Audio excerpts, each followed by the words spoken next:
À la page 34 du chapitre 20 de Minutes de cours, on résout une dernière situation, pas pour le chapitre 20, mais une dernière situation avec notre ressort qui lance une balle.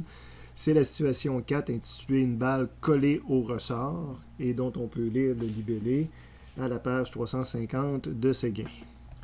À la première lecture du libellé, on s'aperçoit qu'on part encore avec les mêmes données de base, sauf que cette fois, la balle est collée après le ressort. Donc, elle va continuer à rester attachée au ressort, puis on veut savoir jusqu'à quelle hauteur qu'elle va se rendre. Donc, les données de base sont pratiquement les mêmes, c'est-à-dire que notre constante du ressort, c'est la même, la longueur naturelle, c'est la même, la position où est-ce qu'on va lancer le système est la même, la masse de la balle est la même, on lâche le système, donc vitesse initiale est égale à 0. On cherche quelle est la position finale de ce système-là à la première oscillation, la première fois que la balle va monter, parce qu'après ça, c'est sûr que ça peut osciller un petit peu avec le ressort. Fait que cette hauteur maximum-là, quand que le ressort va arriver en haut avant de redescendre, c'est l'endroit où j'ai une vitesse finale égale à 0, un peu comme un objet qui est une balle qu'on aurait lancée vers le haut, mais là, elle reste attachée au ressort, fait qu'à un moment donné, elle va recommencer à descendre, c'est l'endroit où on a une vitesse finale égale à 0. Évidemment, on nous demande la hauteur maximum qu'elle va être atteinte, parce que les prochaines oscillations, le ressort va avoir tendance à moins osciller d'un coup à l'autre. Donc, c'est vraiment pour la première oscillation là, qu'on a l'étirement maximum ou la hauteur maximum qu'on va atteindre. Encore une fois, je définis mon système, mon axe des X par rapport à l'extrémité au repos du ressort. Je prends toujours la même référence. Au niveau des dessins, par exemple, ça va me trouver avec ma nouvelle nomenclature de toujours dessiner les ressorts à quelques reprises plutôt que tout mettre sur le même dessin. Mais dans un cas comme ça, je vais même le dessiner 3 fois parce que je veux toujours avoir le dessin de base au milieu, ce qui montre quelle est ma position de Y égale 0. Là. Fait que ça, j'ai mon axe des X là, lorsque le ressort est à sa position, à sa longueur naturelle. Fait que ça, c'est mon ressort, le K. Puis c'est sa longueur naturelle là, que je vais avoir précisé ici. Okay.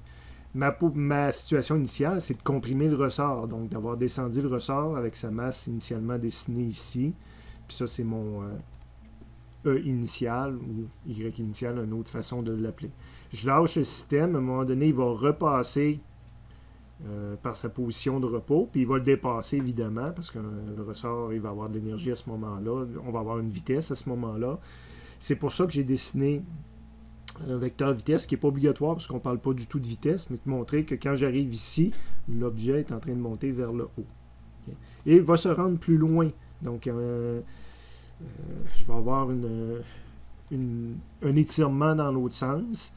Et il n'y a pas de symétrie, contrairement à d'autres problèmes de ressort, ce qu'on a fait, dire il ne se rendra pas de façon symétrique à la même distance de l'autre côté. On pourrait se demander pourquoi. C'est parce qu'il n'y a pas juste le ressort là-dedans, il y a l'énergie potentielle gravitationnelle qui va venir jouer. S'il n'y aurait pas de MGH, c'est vrai qu'on se rendrait à la même hauteur et qu'on aurait toujours une oscillation symétrique qui diminue tranquillement. Quand on avait vu le ressort qui se rendait au même point de l'autre côté, on était à l'horizontale, donc MG ne jouait pas de rôle. Puis on était sur une surface sans frottement. Alors, étant donné qu'on se mettait à l'horizontale, il fallait annuler le frottement.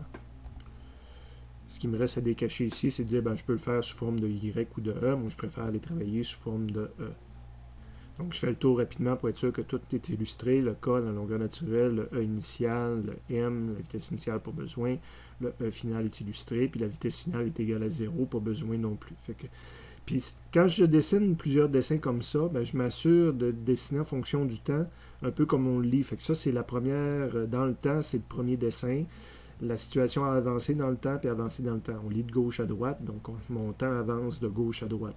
Des fois, quand le ressort, justement, aurait été dessiné dans l'autre sens, puisque je veux faire plusieurs ressorts pour montrer ce qui se passe, là, ce serait de haut en bas que mon temps s'écoulerait. Là, je vais m'excuser.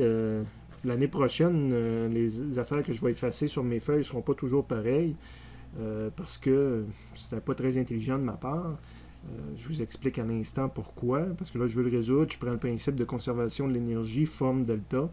Ben, les 3 premières lignes, ou les 2 premières lignes, en tout cas, sûrement, ne demandent aucune, entre guillemets, intelligence dans le domaine de l'ingénierie. Quand on est des bureaux d'ingénieurs, on appelle ça des fois faire de la vaisselle. On va confier cette partie-là du travail à quelqu'un qui est capable de faire de la vaisselle. Pas besoin de réfléchir, faire de la vaisselle. Hein? On se met de la musique forte, puis ça se fait. Je suis toujours en train de copier la même affaire pris sur un formulaire. Là. C'est après ça que je me mets un peu à réfléchir, dans le sens que je vais peut-être mettre des zéros, parce que variation d'énergie cinétique, je commençais avec une vitesse initiale de 0 puis une vitesse, ben là, ça demande de réfléchir un peu et de dire delta K est égal à 0. Ici, c'est encore de la vaisselle, parce que là, on passe toujours dans nos chapitres 16, 17, pas 16, 17, 18 puis 19, hein, quand on avance. Fait que là, je vais dans le chapitre 18, puis je vais chercher la formule pour un delta UG. Je vais dans le chapitre 19, puis je vais chercher la formule pour delta UR. Là, ça demande un petit peu d'intelligence, dire qu'il n'y a pas de force non conservative. Okay. Donc, les 2 premières lignes, c'est intelligence 0, excusez, la façon que j'exprime ça. Puis là, je commence à avoir de l'interprétation de ma situation. Fait que l'année prochaine, je vais toujours laisser les 2 premières lignes sur le dessin, c'est de copier le formulaire. Puis la 3e ligne, il y a quand même la copie du formulaire, mais il y a quelques décisions qu'on prend. Okay. Après ça, on tombe plus dans la partie mathématique, si on veut. Donc, puis c'est un problème qui n'est pas facile parce que notre variable qu'on cherche, E final, je l'ai autant en carré que pas en carré. Fait qu'il faut réaliser qu'on va se bâtir une équation quadratique. Fait que je vais exprimer le E final au carré en premier. Donc tout ce que j'avais, c'était 1/2 K E final. Je vais exprimer tous les termes que j'ai du E final. Ben, j'en ai rien qu'un qui est ici. Donc ça, c'est mon MGH E final. Puis après ça, je vais mettre ensemble les termes où il n'y a pas de E final. Il n'y a pas mon inconnu que je cherche. Donc, il y a le terme ici qui est moins MG E initial. Puis, il y a le terme ici qui est 1/2 K E initial avec un moins aussi. Donc, moins 1/2 K E initial puis moins MG E initial est égal à 0. Si je mets des chiffres là-dedans, on s'aperçoit... on va faire ressortir notre inconnu au carré plus des chiffres fois notre inconnu pas au carré, puis le reste, c'est tous des chiffres. Donc, je pourrais calculer, je vais avoir 400 fois mon inconnu au carré, une autre valeur fois mon E final au carré, et une autre valeur à la fin. Ça a la forme carrément d'une équation de type quadratique. Dans le sens qu'on peut voir ça comme 400x carré, 4.9x, c'est une équation quadratique. Donc, il existe un outil mathématique pour résoudre ça.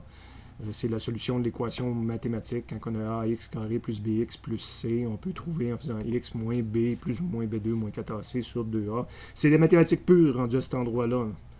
Puis, on peut utiliser une calculatrice scientifique pour nous le trouver, ou encore on fait les calculs. Faire les calculs, c'est de voir que notre x, c'était E final dans le problème, puis là, moins b, c'est le moins 4.9 que là, plus ou moins b2, c'est le 4.9 au carré, moins 4ac, moins 4, le a, c'était le 400, le c, c'est le moins 0.75, divisé par 2a, divisé par 2 fois...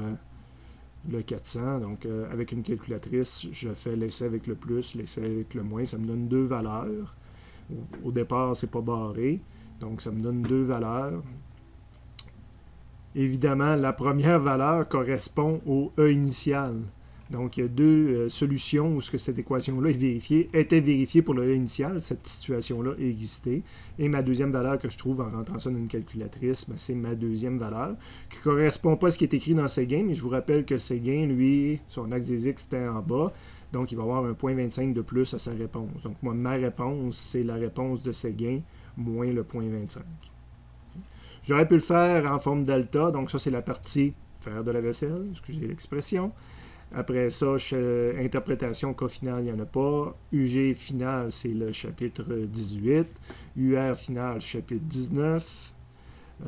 1-0, chapitre 18, chapitre 19. J'ai oublié de mettre du jaune. C'est fait là, pour montrer que je suis allé chercher des concepts de physique dans les chapitres mentionnés. Puis quand je retravaille ça, je retombe exactement sur la même équation que j'avais en haut. Donc évidemment, la suite serait la même.